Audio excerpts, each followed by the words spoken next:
Hi friends, welcome back.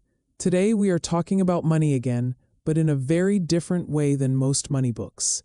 The book is called The Psychology of Money, written by a thoughtful writer named Morgan Housel. Here's his big idea. Doing well with money is not mainly about how smart you are with numbers, spreadsheets, or math formulas. It's mainly about behavior, how you think, how you feel, and how you act, especially when things get uncertain or scary. Housel says a regular person with steady, sensible habits can often build more wealth over time than a genius with brilliant financial knowledge but poor self-control. In other words, your behavior with money matters far more than your intelligence about money. Today, we will explore his most powerful lessons together, one at a time, with simple stories. Let's dive into the psychology of money. The first lesson is, no one is truly crazy with money. Everyone is simply reacting to their own personal experiences.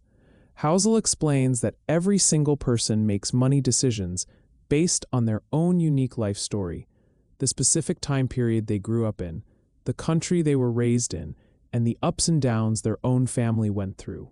For example, someone who grew up during extremely hard financial times might always feel nervous about spending money, even after becoming financially secure later in life.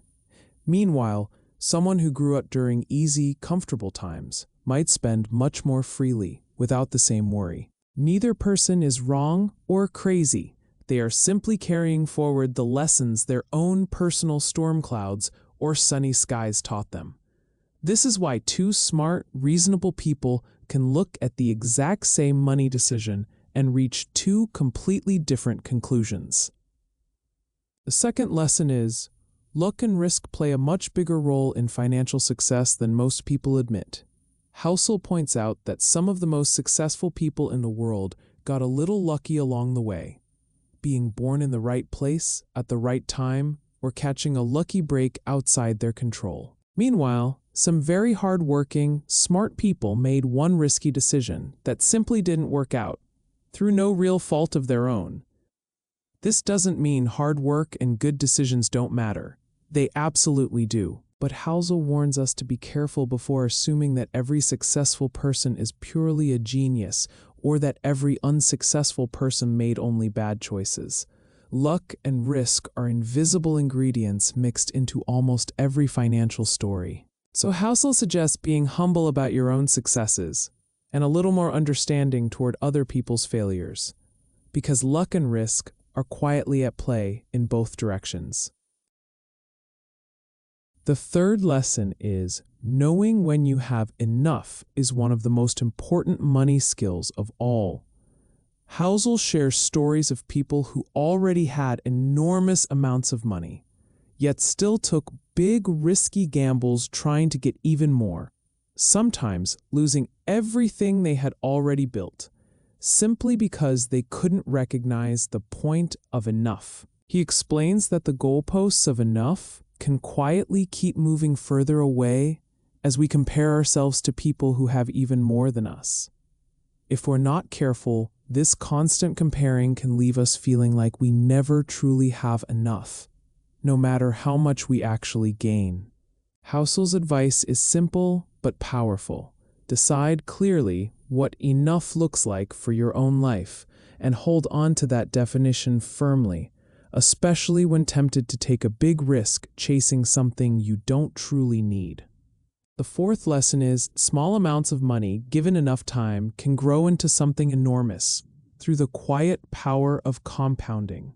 Housel explains that most of history's greatest investors weren't necessarily the smartest people picking the best possible investments. Instead, many of them were simply patient, ordinary people who started early and stayed invested consistently for a very, very long time, allowing their money to quietly compound year after year. He compares this to a snowball rolling down a very long, snowy hill. At the very top, the snowball looks tiny and unimpressive. But if the hill is long enough, that same tiny snowball can grow into something massive by the time it reaches the bottom. not because it suddenly got lucky, but simply because it kept rolling patiently for a very long time. A lesson here is, time and patience are often more powerful money-growing tools than raw intelligence or fancy strategies. The fifth lesson is, the skills needed to get wealthy are very different from the skills needed to stay wealthy. Housel explains that getting wealthy often involves taking bold risks, being optimistic, and putting yourself out there. But staying wealthy requires something almost opposite: being humble, careful, a little bit fearful of losing what you've built, and living below your means. He shares that many people who quickly built large fortunes ended up losing it all just as quickly, because they kept taking the same big risks that got them wealthy in the first place, without ever switching into a more careful, protective mindset once they had something valuable to lose. So Housel's advice is, the goal isn't just to make big gains once. The real goal is to build wealth and to protect it, using very different skills for each part of that journey. The sixth lesson is, a small handful of big wins often accounts for almost all long-term success. This is called a tail event. Housel explains that when you look at successful investors, successful companies, or even successful art collections, most of the individual choices along the way were actually just average, or even failures. But a tiny handful of choices turned out to be enormous, massive successes, and those few tailwinds ended up accounting for almost the entire final result. This means it's completely normal, and even expected, for many of your individual decisions to not work out perfectly.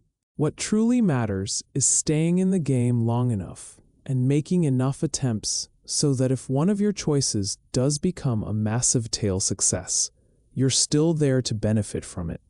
So don't judge yourself too harshly for every single choice that doesn't pan out.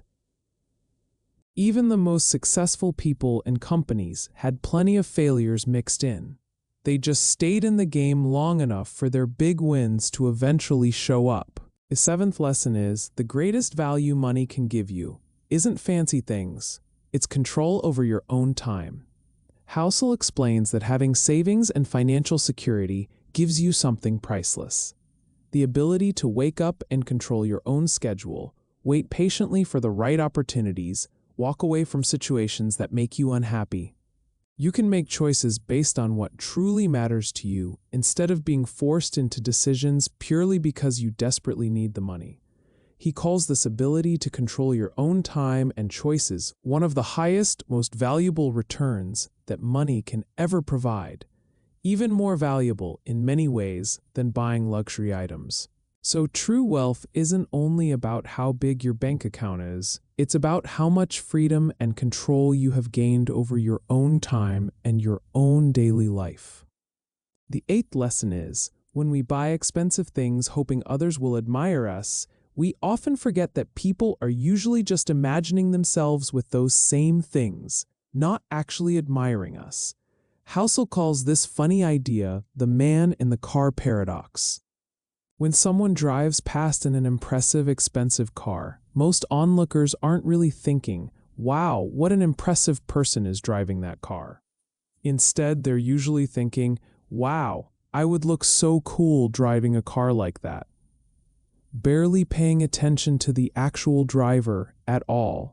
This means that buying expensive, flashy things specifically to gain admiration from others often doesn't work quite the way we hope, because people are mostly focused on imagining themselves, not admiring us. So if the real goal is genuine respect and admiration from others, Housel suggests it usually comes far more from qualities like kindness, humility, and wisdom, not from expensive, flashy purchases. The ninth lesson is, true wealth is often invisible. It's the money you saved and did not spend, not the money you visibly spent. Housel explains that when we see someone driving an expensive car or living in a huge house, we often assume they must be very wealthy. But in reality, those visible, flashy purchases actually represent money that has already been spent, meaning it's no longer part of that person's actual savings or wealth at all. Real wealth is usually hidden, sitting quietly in savings accounts, investments, and retirement funds that nobody else can see just by looking at someone from the outside. The people who look the most impressively wealthy on the outside are sometimes the ones with the least amount of real, hidden wealth underneath. So Housel reminds us, don't assume you know how wealthy someone truly is just by looking at what they choose to show the world. The 10th and final lesson is, your savings rate, how much you consistently save, often matters more than how much money you actually earn. Housel points out that someone with a very high income, but who spends almost everything they earn, may end up with far less real wealth than someone earning a smaller income, but who consistently saves a healthy portion of it, month after month, year after year. Building wealth, he explains, doesn't strictly require a genius investment strategy or a massive salary. It largely requires a simple, consistent habit. Spend less than you earn and save the difference, steadily and patiently, for a very long time. This lesson connects back to the snowball we saw earlier. A consistent savings habit, even with modest amounts, gives that snowball plenty of time to quietly roll down the hill and grow. Let's review everything we learned together one more time. No one is crazy. Everyone reacts to their own unique money experiences. Luck and risk both play a bigger role in success and failure than we usually admit. Never enough. Know your own definition of enough and hold on to it firmly. The power of compounding, patience and time can turn small amounts into something huge. Getting wealthy versus staying wealthy, these require very different skills and mindsets. Tails, you win. A small handful of big wins often drives almost all long-term success. Freedom, the greatest value of money is control over your own time. The man in the car paradox. People admire themselves in your things, not you. Wealth is what you don't see. Real wealth is usually hidden, not flashy or visible. Save money. Your savings rate often matters more than your income. Morgan Housel's biggest message is this: doing well with money isn't really about being a math genius or a stock-picking expert. It's about your everyday behavior, staying patient, staying humble, knowing your own enough, and consistently saving over a very long time.